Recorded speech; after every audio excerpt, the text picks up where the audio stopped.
Kalau kita sebut tentang kebenaran Islam ini, akan datang terus orang akan lawan. Akan lawan. Bukan zaman kita je. Zaman Nabi Muhammad sallallahu alaihi wasallam lagi. Sejak zaman Rasulullah sallallahu alaihi wasallam lagi, di mana bila kita cerita tentang Islam, orang tak lambat laun orang akan lawan balik. Orang kafir ni dia bincang-bincang tak jumpa penyelesaian. Nak buat macam mana terhadap agama Islam ini? Bila Rasulullah mula cerita tentang Islam, keindahan Islam, kebenaran Islam, mereka tahu yang Rasulullah sebut ni betul. Muhammad sebut ni betul. Tapi kenapa? Bagaimana mereka nak buat? Walaupun betul, mereka tak boleh terima. Mereka tak boleh terima. Kenapa tak boleh terima? Bertentangan dengan nafsu mereka. Sebut Muhammad ni tukang sihir. Muhammad ni tukang sihir. Bila sebut Muhammad tukang sihir, Muhammad ni tukang sihir, kesan dia apa dia? Pada mereka, orang nak tahu siapa Muhammad ni. Elok-elok Rasulullah tidak dikenali, mereka pula memperkenalkan Rasulullah.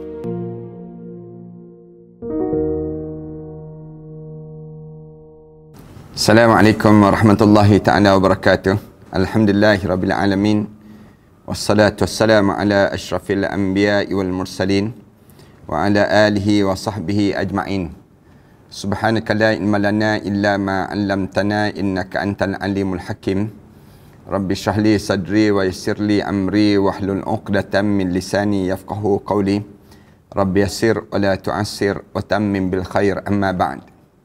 Alhamdulillah, kita syukur pada Allah kerana sekali lagi pada kali ini kita diberi peluang oleh Allah untuk kita meneruskan perbincangan kita tentang mengenai dakwah yang dibawa oleh Nabi Muhammad sallallahu alaihi wasallam, ataupun bagaimana Rasulullah menyampaikan Islam ini kepada kita, dan kita belajar tentang sirah kenabian ini sampailah kita dapat peluang untuk kita belajar tentang mengenai bagaimana Rasulullah sallallahu alaihi wasallam menyampaikan ajaran agama ini kepada kita semua.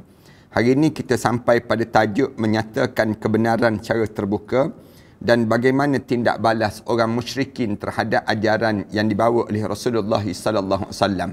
Yang ni yang biasa terjadi kalau mana kita bawa Islam ini, maka kita akan ada ujian-ujian dan ada tindak balas yang terjadi bila kita menyebut tentang Islam. Di saat mana seruan Rasulullah sallallahu alaihi wasallam itu masih lagi terngiang-ngiang di segenap pelosok Mekah, kemudian turunlah firman Allah yang bermaksud, oleh itu sampaikanlah secara betul terang apa yang diperintahkan pada kamu wahai Muhammad. Fasda' bima tu'mar wa a'rid 'anil jahilin. Inna kaffaina kal mustahzi'in wa a'rid 'anil jahilin. Ya, disebutnya wahai Muhammad, sampaikanlah Islam ini kepada mereka semua dan jangan kamu hiraukan bantahan dan tentangan orang kafir musyrikin itu. Dengan turun ayat ni, ayat dalam surah Al-Hijr ayat yang ke-94. Bila turun saja ayat Al-Quranul Karim ini, maka Rasulullah sallallahu alaihi wasallam mula mengkritik yang disebut dengan ajaran-ajaran khurafat yang berbentuk syirik serta kepalsuan agama selain daripada Islam. Bermula daripada turun ayat ni lah Rasulullah sallallahu alaihi wasallam mula cerita tentang Islam. Rasulullah sallallahu alaihi wasallam sebar tentang Islam ini dan bagi tahu kepada orang-orang kafir bahawa sembahan yang mereka sembah itu bukan satu perkara yang dibenarkan dalam kehidupan kita. Bila kita beriman kepada Allah Subhanahu Wa Taala, kita kena letakkan pada diri kita bahawa tidak ada lagi Tuhan melainkan Allah. Ini ajaran yang dibawa oleh Rasulullah sallallahu alaihi wasallam. Rasulullah sallallahu alaihi wasallam mula ajar kepada masyarakat dan mula kritik ajaran-ajaran agama yang selain daripada Islam ataupun khurafat-khurafat yang berlaku dalam agama-agama selain daripada Islam ini. Rasulullah mula menerangkan hakikat sebenar berhala-berhala yang tidak sedikit pun mengandungi sebarang nilai. Rasulullah mula ajar dan sebut pada masyarakat yang selain daripada Islam ini, mereka sentiasa dalam keadaan yang menyembah berhala dan mereka sendirinya menyembah satu benda yang tidak ada manfaat dan tidak bawa mudarat pada diri mereka. Kemudian banyak contoh-contoh yang dikemukakan oleh Rasulullah untuk menunjukkan betapa lemahnya berhala-berhala itu. Ni cara Rasulullah sallallahu alaihi wasallam sampaikan Islam. Mula-mula sekali kita kena ingat yang dibawa oleh Rasulullah sallallahu alaihi wasallam ni, di mana Rasulullah sallallahu alaihi wasallam nak suruh kita letak keyakinan hidup ini hanyalah Allah yang esa. Bukan ada lagi selain daripada Allah. Jangan kita anggap bahawa ada lagi Tuhan selain daripada Allah. Dakwah yang dibawa oleh Rasulullah. Bahasa yang mudahnya bahawa mula-mula sebut tentang Islam ini, bila sebut saja tentang Islam ini, maka kita kena letakkan keyakinan hanya pada Allah. Itu cara pada diri kita ni. Baginda menerangkan dengan bukti-bukti yang nyata bahawa sesiapa yang menyembah berhala dan menjadikan sebagai perantaraan dengan Allah, maka ia berada dalam keadaan kesesatan yang nyata. Rasulullah sallallahu alaihi wasallam mula ajar akidah dipanggil. Kalau orang tanya dalam hidup kita ni, kalau kita nak berdakwah, dakwah apa dia? Yang pertama yang kita kena dakwah, dakwah keyakinan. Nak suruh timbul keyakinan dalam jiwa setiap di kalangan kita ni, hanyalah Allah yang esa. Jangan pergi sembah berhala, jangan percaya dengan nasionalis, jangan percaya dengan kapitalis, jangan percaya dengan izam-izam yang direka-reka oleh manusia. Tuhan-Tuhan yang direka oleh manusia. Semua ni mengarut, dipanggil demikian. Semua ni satu bentuk penipuan yang berlaku dalam kemasyarakatan. Dengan penerangan itu, Mekah mula diledaki dengan api kemarahan. Sebab tu saya sentiasa sebutkan, kalau kita sebut tentang kebenaran Islam ini, akan datang terus orang akan lawan. Akan lawan. Bukan zaman kita je. Zaman Nabi Muhammad sallallahu alaihi wasallam lagi. Sejak zaman Rasulullah sallallahu alaihi wasallam lagi, di mana bila kita cerita tentang Islam, orang tak lambat laun, orang akan lawan balik. Dia akan lawan balik. Kerana apa dia? Kerana apa yang dibawa oleh Rasulullah sallallahu alaihi wasallam ini bertentangan dengan nafsu syahwat mereka, bertentangan dengan keinginan besar mereka, dan bertentangan dengan tabiat kehidupan mereka yang buruk. Lalu Islam datang, Islam dia tunjukkan jalan. Jalan macam mana hidup yang sebenar, macam mana beriman kepada Allah yang esa. Itu cara yang diajar dalam kehidupan ini, yang menyebabkan timbul kemarahan di kalangan bukan kita je, zaman kita je, bahkan zaman Nabi Muhammad sallallahu alaihi wasallam. Rasa jengkel dan bantahan membuak-buak di kalangan mereka apabila mendengar seruan yang terbuka menuduh orang-orang musyrikin dan penyembah-penyembah berhala sebagai sesat. Kita sebut selain daripada Islam semua sesat. Lalu kita kena beranilah sebut demikian. Selain daripada Islam, yang disebut dengan Kristian sesat, yang disebut dengan Buddha sesat, yang disebut dengan Hindu sesat. Kita kena berani sebut benda yang demikian. Kena sebut. Jangan biarkan mereka menyembah berhala.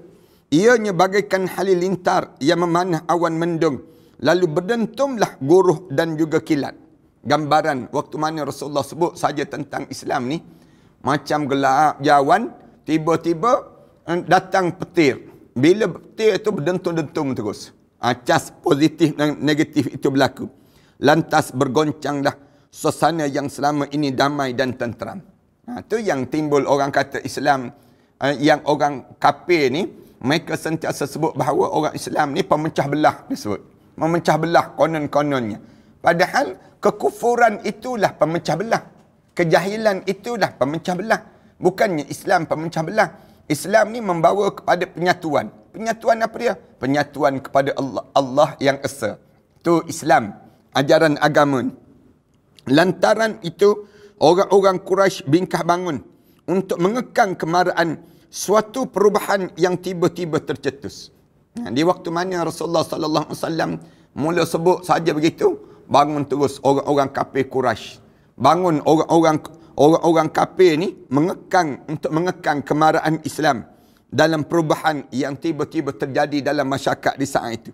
Mereka bimbang ianya akan mengganggu tradisi-tradisi mereka dan apa yang mereka pusakai daripadanya. Bila Islam datang, seolah-olah bagi mereka akan mengganggu adat budaya mereka yang sebelum daripada ini. Adat-adat mereka ni apa dia? Adat-adat mereka ni menyembah berhala, buat ritual, konon-kononnya Tuhan nak begini, Tuhan nak begini, konon-kononnya. Ni cara mereka khayal dalam hidup mereka. Mereka bangun untuk menentang kerana mereka benar-benar faham erti iman yang menolak adanya ketuhanan selain daripada Allah. Mereka mula lawan. Itu dia menyebabkan Islam ni, dia akan melawan kejahilan. Islam ni datang, dia melawan yang disebut dengan kebuntuan kehidupan. Islam ni datang, dia lawan apa dia? Lawan kesesatan. Yang dia lawan ini bukan zaman kita je, zaman Nabi Muhammad sallallahu alaihi wasallam lagi berlaku keadaan yang sebegini. Mereka faham apakah artinya beriman dengan kerasulan dan hari kiamat. Mereka mula faham makna apa dia beriman dengan kerasulan dan hari kiamat. Itu pergantungan bulat-bulat dan penyerahan yang sejati di mana mereka tidak akan ada pilihan lagi untuk menentukan diri dan harta mereka. Mereka mula, bila mereka kenal Islam, mereka tahu Islam, bahaya disebut. Islam ni yang menyebabkan bertentangan dengan kehendak hawa nafsu. Kehendak hawa nafsu nak minum arak. Datang Islam, Islam ajar tak boleh minum arak. Bila minum arak, mabuk. Bila mabuk, kamu tak kenal isteri orang ke, isteri kamu ke dan sebagainya, menyebabkan rosak keturunan. Dia akan jadi demikian. Mereka nak berpoya-poya. Bila datang Islam, menyebabkan hidup mereka terancam. Cara kehidupan mereka sebelum daripada ni, hidup dalam keadaan seronok pada mereka. Pada pandangan mereka demikian. Tak ada batasan. Bila datang Islam, Islam mula membataskan. Pakaian macam ni. Cara bercakap macam ni. Cara susun kehidupan macam ni. Disusun dalam agama. Yang menyebabkan mereka rasa Islam ni jadi ancaman pada mereka.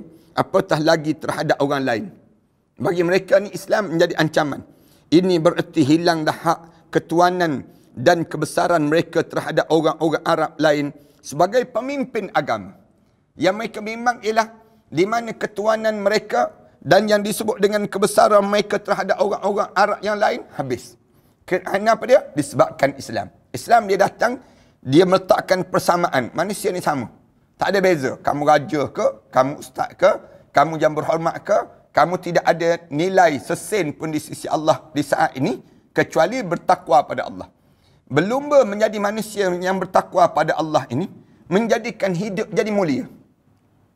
Allah tak kira kamu kaya ke, kamu susah ke, kamu senang ke, kamu apa pun dalam hidup kamu, tak ada nilai di sisi Allah. Yang Allah nilaikan dalam hidup kita bila kita bertakwa di kalangan kita. Maknanya kalau penyapu sampah bertakwa pada Allah, jauh lebih mulia daripada orang yang duduk di kursi empuk. Itu cara Islam diajar demikian. Dengan itu, mereka tidak dapat lagi melaksanakan apa yang mereka suka, melainkan terpaksa mengikut apa yang diradai oleh Allah dan juga Rasulnya. Yang ni yang menyebabkan pertentangan pada mereka. Bila ikut Islam, kena ikut Allah dan juga Rasul lah. Tak boleh nak ikut yang kehendak mereka. Mereka jadi hilang nilai pada kekuatan mereka. Mereka tidak boleh lagi berbuat kezaliman yang selama ini dilakukan terhadap golongan bawahan. Pada mereka sebelum daripada ni, mereka boleh buat zalim pada orang bawahan. Nak tukar ke mana, nak letak kedudukan macam mana. Arahkan orang bawahan. Tapi bila datang Islam, Islam memuliakan kehidupan. Bila manusia ni ada nyawa, ada roh, ada agama pada mereka, mereka jadi mulia. Mereka tidak boleh lagi melakukan kejahatan yang selama ini dikerjakan siang dan juga malam. Selama ni mereka boleh mereka rakus dengan dunia ini. Mereka nak buat apa saja mereka boleh buat. Tapi bila datang Islam, malah mereka mula faham pengertian iman ini. Mula mereka faham apa makna iman. Apa makna yang disebut dengan keyakinan dalam jiwa mereka. Justru itulah jiwa mereka enggan untuk menerima situasi yang merugikan ini. Oleh yang menyebabkan demikianlah mereka tolak. Yang kalau sekiranya mereka ikut dengan apa yang dibawa oleh Muhammad ini. Keengganan mereka bukannya atas sebab kemuliaan dan kebaikan. Mereka tak nak terima Islam tu bukan kerana kemuliaan dan kebaikan, tetapi hanya kerana seperti yang difirmankan oleh Allah yang bermaksud kebenaran itu tidak ada buktinya. Kebenaran itu bukan tidak ada buktinya. Bahkan manusia yang ingkar sentiasa suka hendak meneruskan perbuatan kufur dan maksiat di sepanjang hayatnya sehingga ia tidak mengakui adanya hari kiamat. Dalam surah Al-Qiyamah ayat yang kelima. Allah Subhanahu Wa Taala sebut, kebenaran ini bukannya tidak ada bukti. Kebenaran ni ada bukti.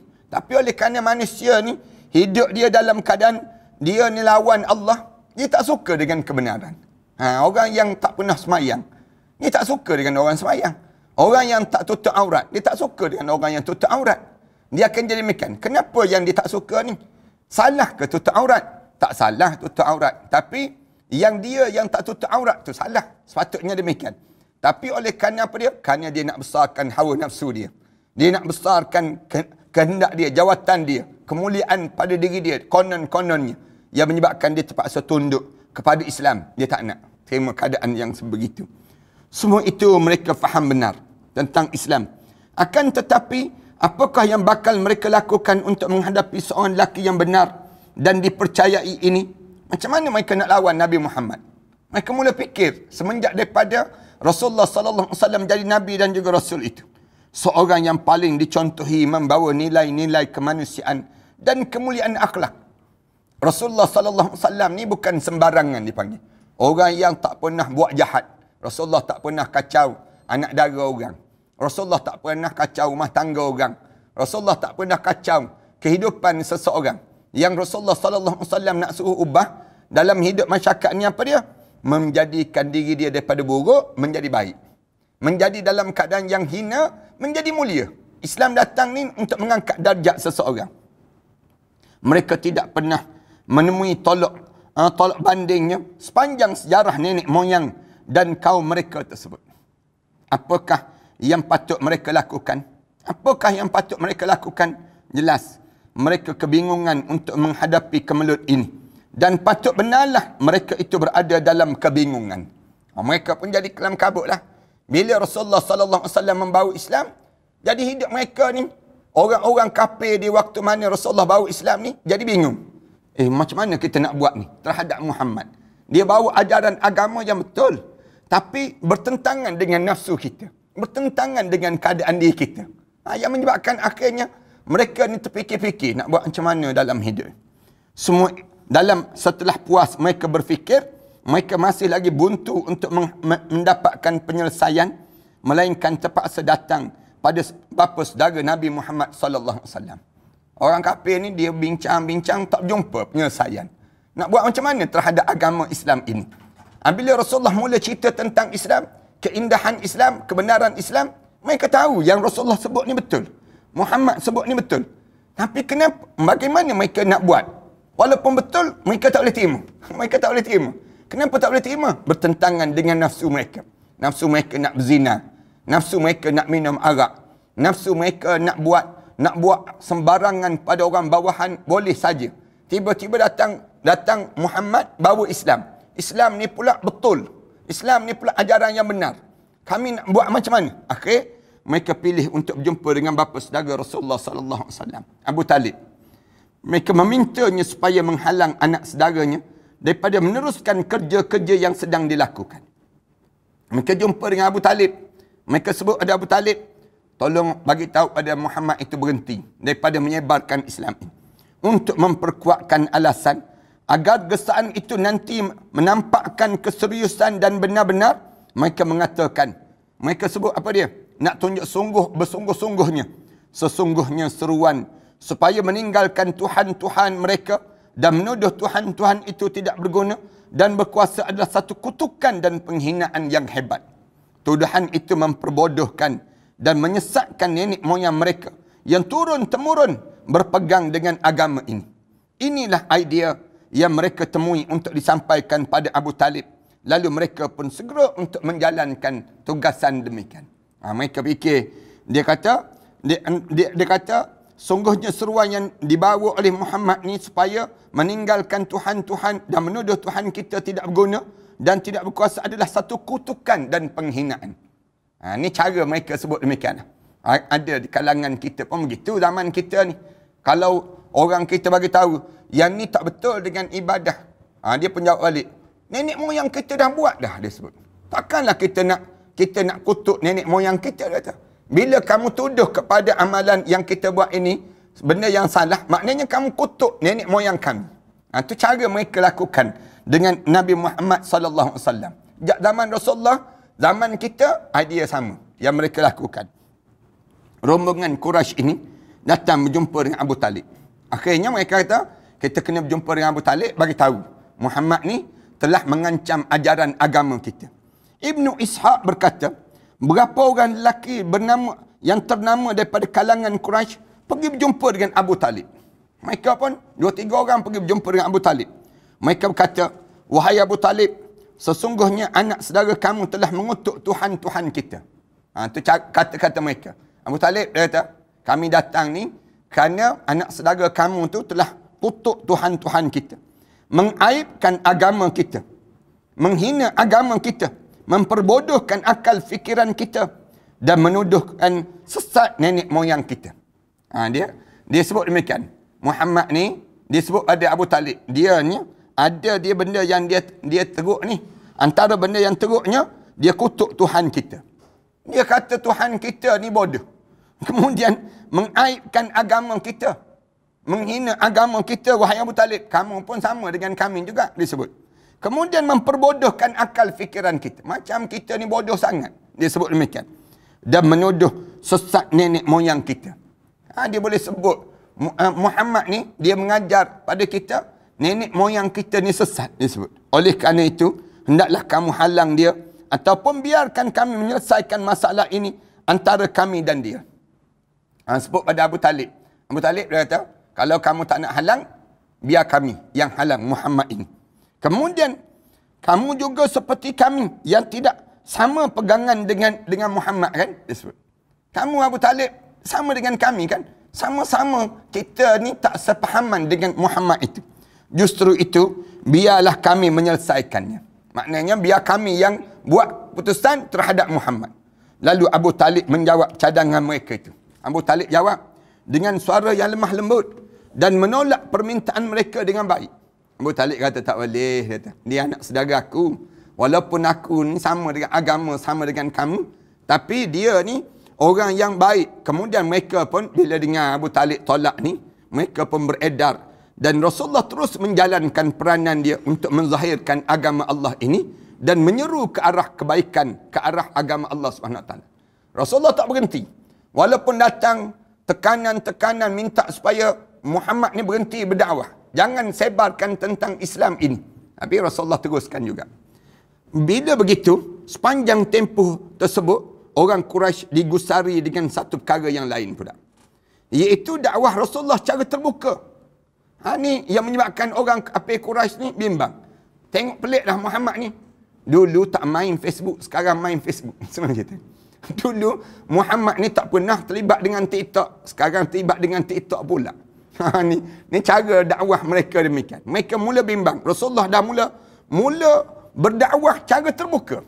Bila Rasulullah sallallahu alaihi wasallam, itu bahasa saya lah, bukannya zaman Rasulullah tak ada TikTok, tak ada Instagram, tak ada. Zaman Rasulullah tak ada. Tapi nak sebutnya, Rasulullah bila dia menyebarkan Islam, mula-mula senyap-senyap. Mula-mula sembunyi-sembunyi. Tapi bila dah sampai satu ketika, dia ambil peluang untuk dia sebarkan Islam cara terang-terangan. Rasulullah tak takut dengan celaan-celaan orang kafir. Nabi Rasulullah secara terbuka dimulakan berapa bulan sahaja sebelum hampir musim haji. Dekat-dekat nak haji, cara Rasulullah mula bagi tahu tentang Islam pada orang ramai. Orang Quraisy tahu bahawa ramai rombongan orang Arab akan datang kepada mereka bila musim haji. Justru mereka mesti mempunyai satu jawapan untuk diberikan pada orang Arab tentang Muhammad sallallahu alaihi wasallam, agar dakwah yang disampaikan Rasulullah tak berjaya mempengaruhi mereka. Orang Arab Quraisy ni dia kata nak buat macam mana ni? Muhammad ni kalau orang kafir, kalau orang Arab yang lain datang, dia sebar nanti, akhirnya orang Arab lain akan terima. Kita tak ada jawapan. Jawapan kita terhadap agama kita macam mana. Mereka pun berkumpul di sisi Al-Walid bin Al-Mughirah. Mereka berkumpul di waktu itu Walid bin Mughirah untuk membincangkan tentang jawapan yang bakal diberikan itu. Al-Walid berkata pada mereka. Walid kata, satukanlah pandangan kamu dan jangan berbeza pendapat. Kita ni jangan banyak sangat pandangan terhadap Muhammad. Kena satu je. Kena letak satu je. Macam mana kita nak lalui, nak hadapi Muhammad ini? Kerana nanti kamu akan saling mendustakan antara satu sama lain. Kalau banyak sangat pandangan, Walid bin Mughirah ni orang cerdik di kalangan mereka. Mereka kata apa dia? Nak lawan Muhammad ni macam mana? Satu pandangan. Jangan banyak pandangan. Dia kata kalau banyak pandangan, nanti saling tuding menuding di antara satu sama lain. Dan kata-kata kamu itu bercanggah antara satu sama lain. Nanti kalau orang ni kata begini, orang ni kata begini, tak sama dengan pandangan yang pertama dengan pandangan yang kedua. Mereka menjawab, kalau begitu, bagi cadangan pada kami. Macam mana kami nak jadi satu? Jawabnya, bahkan kamulah yang memberi cadangan biar aku dengar. Katanya Al-Walid jawab balik. Bila orang kafir kata, habis tu, nak sebut apa dia terhadap Muhammad? Yang Muhammad mengajar, bagi tahu tentang Islam ni, kita nak jawab apa dia terhadap Muhammad. Lalu, katanya Al-Walid, kamu sebutlah pada aku, biar aku terima, nak dengar daripada kamu. Mereka pun jawab, biar kita kata Muhammad itu adalah seorang tukang sihir. Dia sebut. Muhammad ni tok bomoh. Muhammad ni pawang. Al-Walid menjawab, tidak. Demi Allah, dia bukan pawang. Al-Walid bin Mughirah dia kata, tak boleh sebut Muhammad ni orang yang tok bomoh. Tak boleh. Kalau kita sebut Muhammad ni tok bomoh, kita sendiri pernah melihat bagaimana keadaan para pawang. Sedangkan Muhammad tidak ada gaya tok bomoh dan tidak bercakap dengan bahasa tok bomoh. Muhammad ni tak pernah kita tengok dia bomoh orang, tak pernah. Tak pernah dia nya macam tok bomoh. Mereka berkata lagi, kita katakan dia seorang yang gila. Pandangan kedua kata, jangan sebut dia tok bomoh. Tapi habis tu, dia orang gila. Pandangan kita demikian. Jawab dia bukan kelihatan seperti orang gila. Mereka jawab balik. Al-Walid bin Mughirah jawab, kalau kamu nak kata dia orang gila, Muhammad ni bukan gaya orang gila. Kita tak pernah tengok. Kita telah melihat penyakit gila dan kita tahu benar tentang dia. Ni orang nak sebutnya bingungnya mereka. Nak tuduh tok bomoh, tak boleh. Nak tuduh orang gila, tak boleh. Dia tidak kelihatan seperti dirasuk, bercelaru fikiran dan tidak tentu arah. Mereka berkata, kita katakan dia seorang penyair. Ada pandangan ketiga kata, kita kata dia seorang penyair. Orang yang tukang menggunakan bahasa yang sastra. Tentang syair. Kemudian jawabnya, dia bukan juga kelihatan seperti penyair. Tidak seperti mana penyair dia sebut. Kerana kita sendiri tahu tentang syair dalam segi bahasanya, baik rijaznya, hijznya, qaraidnya, makbud dan maksudnya, bahasanya itu bukan syair. Bahasa yang digunakan oleh Muhammad itu bukan syair. Mereka berkata, kalau kita tak boleh tuduh dia tok bomoh, tak boleh tuduh dia yang disebut dengan orang gila, tak boleh sebut orang kena rasuk, kita sebut penyair pun tak boleh juga, kita katakan dia ni seorang ahli sihir. Kita sebut dia ni seorang ahli sihir. Muhammad ni gaya ahli sihir. Al-Walid menjawab, dia bukan seorang ahli sihir. Muhammad ni bukan ahli sihir. Tak boleh kita nak kata dia tukang sihir, kerana kita pernah melihat tukang-tukang sihir dan sihir yang mereka lakukan. Zaman Nabi Musa tu, sihir bagaimana tali boleh berubah menjadi ular. Tu memang tukang sihir. Muhammad ni tak pernah buat benda yang demikian. Sedangkan Muhammad itu tak pernah meniup dan menyimpulkan tali-tali sihir seperti mereka. Tukang sihir ni, dia bawa tali, dia tiup pada simpulan-simpulan ini. Dia jadi demikian. Kemudian, mereka tanya pula, kalau begitu apa yang kita nak katakan pada Muhammad ni? Kita nak sebut macam mana? Kalau dia bukan gila, bukan tukang sihir, bukan seorang ahli nujum dan sebagainya. Al-Walid menjawab, demi Allah, ucapan Muhammad itu sungguh sedap didengar. Al-Walid bin Mughirah mengaku terus, kalau kita dengar Muhammad berucap, sedap Muhammad ni berucap. Akarnya semerbak harum dan rantingnya berbuah lebat. Maknanya, asas dia bercakap tu wangi. Asasnya mempunyai asas yang kuat. Ranting yang keluar tu pula lebat. Maknanya, huraian dia tu kemas. Apa saja cadangan yang kamu sebut ini, pasti diketahui bahawasanya ianya palsu. Kalau kalian nak tuduh apa pun pada Muhammad ni, bohong semua. Bohong semua. Katanya Al-Walid. Tetapi cadangan yang paling hampir, ialah kamu mengatakan dia seorang tukang sihir. Al-Walid kata, yang paling dekat, yang kita nak sepakat, ialah dia ni tukang sihir. Dia ni tukang sihir. Dia datang dengan kata-kata yang memukau, yang dapat mencerai beraikan antara ayah dan juga anak. Kata-kata Muhammad ni, menyebabkan anak dan juga ayah akan bercerai-berai. Suami dan juga isteri. Suami sanggup menceraikan isteri, isteri sanggup sanggup meminta cerai daripada suami. Seseorang dengan keluarganya dan dengan sebab sihir itulah mereka bercerai-berai. Katanya Al-Walid bin Mughirah. Setengah riwayat menyebut bahawa apabila Al-Walid menolak semua cadangan yang diberikan, mereka berkata, tunjukkan pada kami cadangan kamu yang tidak ada kecacatannya. Kalau kamu sebut, yang ni pun tak boleh, yang tu pun tak boleh, yang sebut tak boleh kamu ni Al-Walid. Kamu sebutlah pandangan kamu, wahai Al-Walid, yang kita boleh sepakat semua. Lalu dia menjawab, berikan aku masa untuk berfikir. Ada yang riwayat kata, Al-Walid bin Mughirah ni, dia kata apa dia? Aku ni kena fikir panjang lah. Tak boleh lah nak sebut terus sekarang ni. Jadi, terus Al-Walid berfikir dan berfikir. Sehingga kan ia menyampaikan pandangannya pada mereka seperti yang disebut tadi. Itu apa dia? Tukang sihir.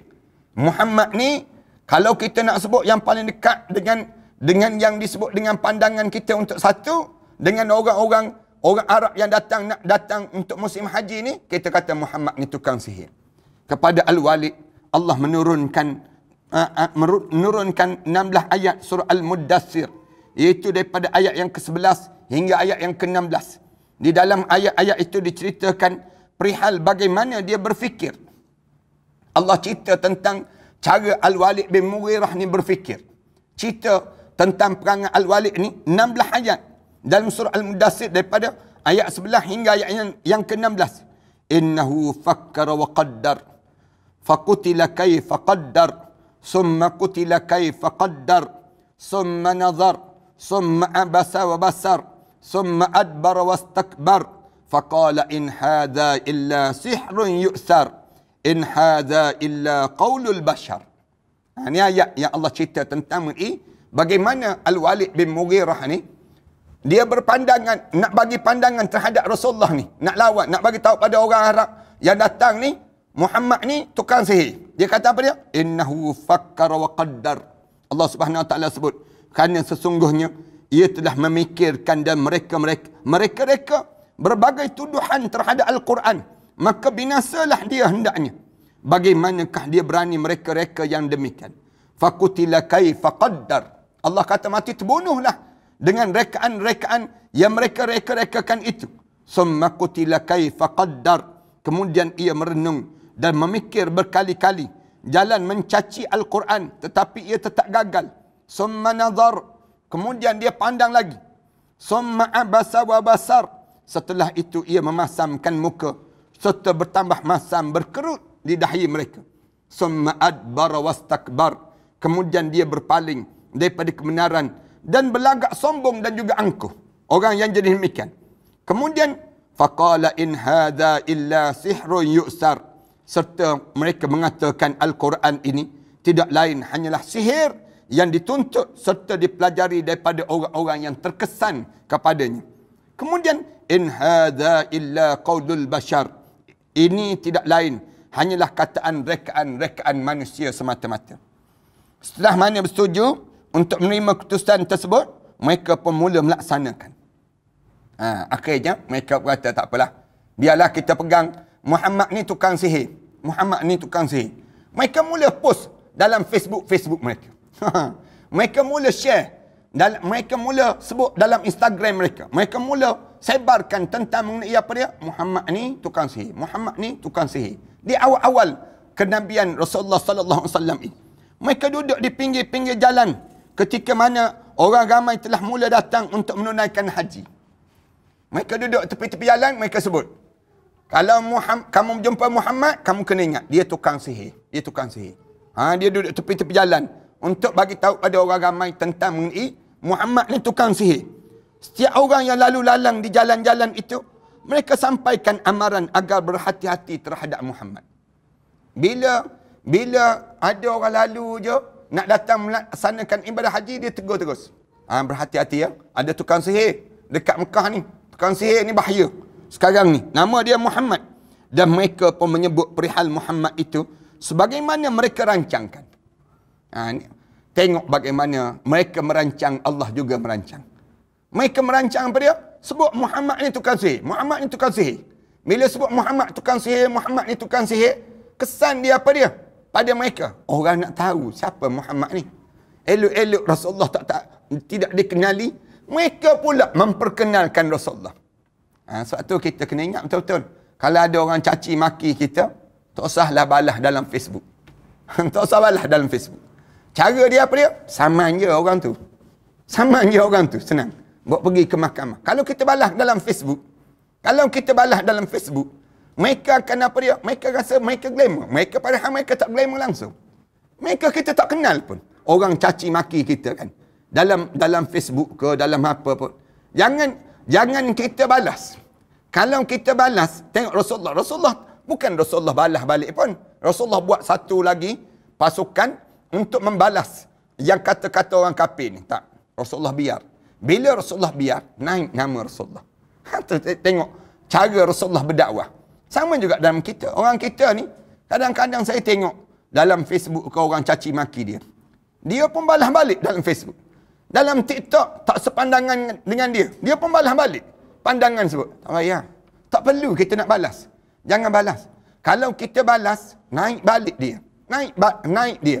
Lalu, bagaimana cara kita? Saman je. Pergi ke mahkamah. Baru terkencing je. Baru dia tahu tinggi rendah bumi ni sendiri.